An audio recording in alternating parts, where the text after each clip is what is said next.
जी उसामा कादरी साहब। बहुत शुक्रिया जनाब स्पीकर। आज आपने मुझे यहाँ पर बात करने का जो मौका दिया है, मैं आज कराची का मुकदमा नहीं लड़ूंगा, बल्कि आज जो है कराची का नोहा पढ़ना है। मुझे यहाँ पर कराची के ऊपर मातम करना है, कराची के लिए सीना कोबी करनी है।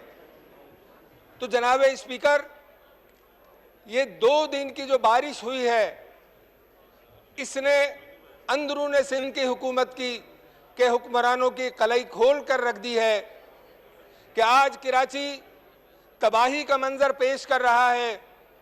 वहाँ पर सैकड़ों मकानात तबाह हो चुके हैं। आज भी लोगों के घरों में पानी कई कई फीट उनके घरों में मौजूद है। दर्जन भर से जायद अमवात हो चुकी हैं। जनाबे वाला, कल की जो मौत एक बच्चे की हुई है गटर में, वो यकीनन इस हुकूमत सिंध के ऊपर एक ऐसा तमाचा है कि वो आज भी नेहरू की तरह बांसुरी बजाती फिर रही है कि जैसे कराची में सब ठीक है।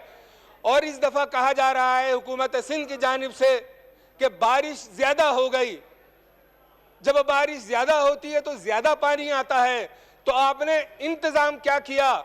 आपने वहाँ के लोगों को रिलीफ देने के लिए, जो 2 महीने से लोकल गवर्नमेंट के लोग चिल्ला रहे थे, कराची का मेयर, हैदराबाद का मेयर ये कह रहा था कि आप जो है नालों की सफाई को देखें। कराची के 5 नाले अगर हुकूमत सिंध साफ नहीं कर सकती है तो मैं समझता हूं कि इससे ज्यादा बदनसीबी कराची के 3 करोड़ आवाम के लिए, इससे बड़ी बदनसीबी कोई नहीं हो सकती।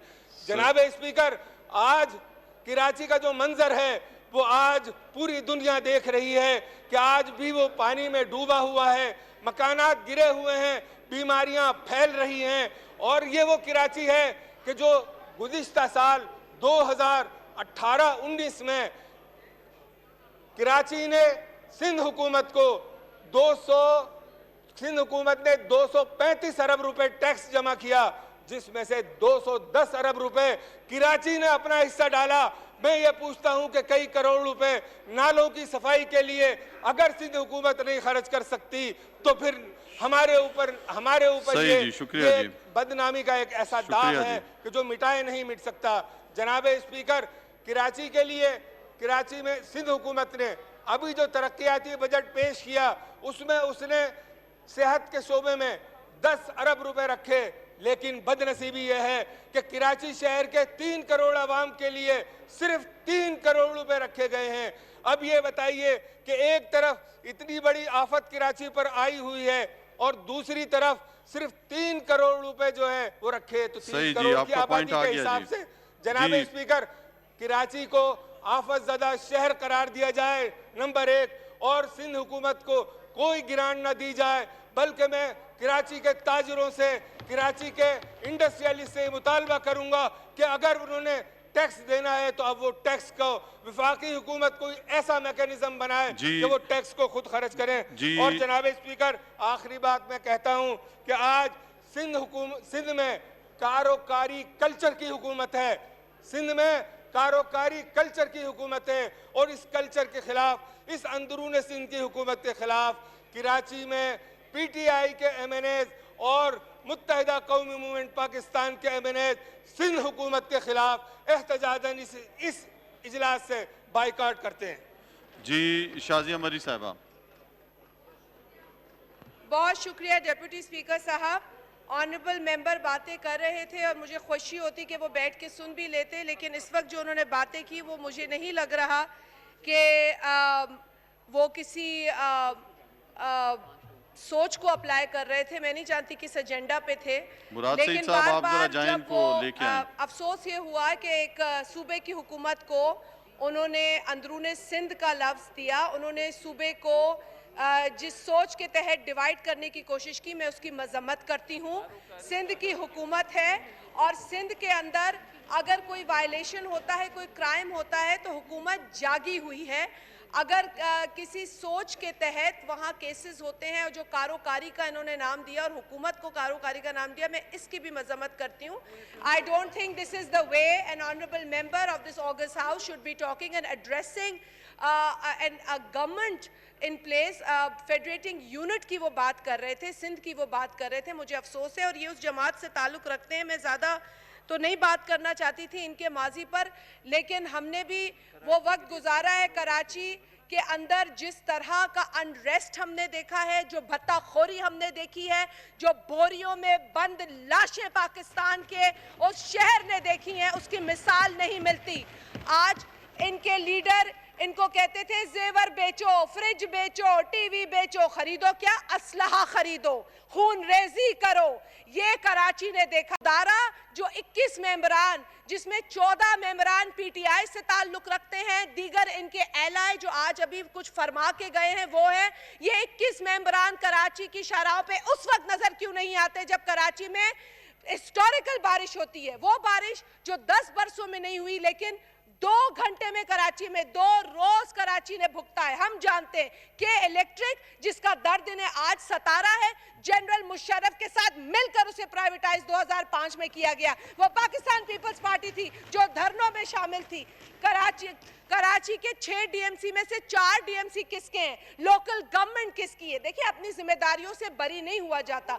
मैं भी अरबों रुपए जो नालियों की सफाई के लिए लिए गए उसका हिसाब मांग सकती हूँ, लेकिन ये नेशनल असेंबली है, हमें यहाँ नेशनल इश्यूज पे बात करना है। मैं एक एक चट्टान कच्चा चिट्ठा खोल सकती हूँ, लेकिन this is not the way that I am going to behave. This is not, I am not on an agenda, they are on an agenda, they can be on an agenda. हमारा agenda है पाकिस्तान, हमारा agenda है महंगाई, हमारा agenda है load shedding, हमारा agenda है जिन मसाइल में आपने आज पाकिस्तान को डाल दिया उससे पाकिस्तान को निकालना। जाके देखें सोने की कीमत क्या हो गई है। आप जाके देखें, गरीब अपने बच्चों की शादी में जो एक मैं समझती हूँ कि एक तोला सोना देने के काबिल हुआ करता था एक जमाने में, वो सोच नहीं सकता कि वो आज अपने किसी बच्चे की शादी करे। आप लोगों ने पाकिस्तान को किस नहज पे लाके खड़ा कर दिया है? इन चीजों की आपको फिक्र नहीं है? आपको लाहौर में बारिश नजर नहीं आई? आपको केपी में बारिश नजर नहीं आई? बारिश जहां होती है वहां नुकसान जरूर होता है। अगर वहां बर वक्त इंतजाम नहीं होता तो इसमें सबकी जिम्मेदारी होती है। सिंध के मिनिस्टर आपको रोड्स पे, शाहराहों पर नजर आए हैं, पानी की निकासी के लिए नजर आए हैं, आप मीडिया के सवालात के जवाब देने नजर आए हैं। इनके कितने नुमाइंदे वहां थे? ये या सो रहे थे, वोट लेके सो जाते हैं और असेंबलियों में आके एजेंडा पे काम करते हैं। They should work for the people of Pakistan. जी, आइटम नंबर 3 तवज्जो दिलाओ नोटिस। मोहतरमा नुसरत वाहिद साहिबा आइटम नंबर 3 पेश करें। जी, इसके बाद इस पहले मैं आइटम नंबर 3 ले लूं, उसके बाद जी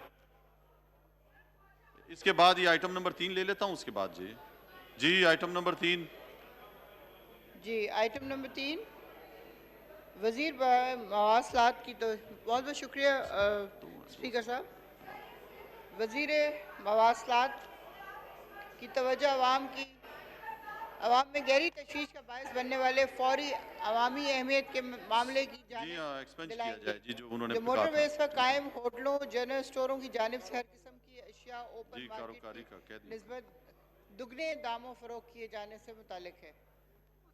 जी, मुराद सईद साहब। शुक्रिया जनाब स्पीकर। स्पीकर साहब, इनका सवाल है कि रेस्टेरियास के अंदर के ऊपर जो वहाँ पे रेस्टोरेंट्स और बाकी जो खाने पीने के अशिया है उनके हवाले से है कि वहाँ पे महंगी होती है। ये NHA के अंडर नहीं आता, मिनिस्ट्री ऑफ कम्युनिकेशन के अंडर नहीं है। डिस्ट्रिक्ट गवर्नमेंट जो होती है कीमतों का तयन और प्राइस कंट्रोल कमेटीज जो डिस्ट्रिक्ट की होती है ये उनकी रिस्पॉन्सिबिलिटी है, जो रूल्स कहते हैं।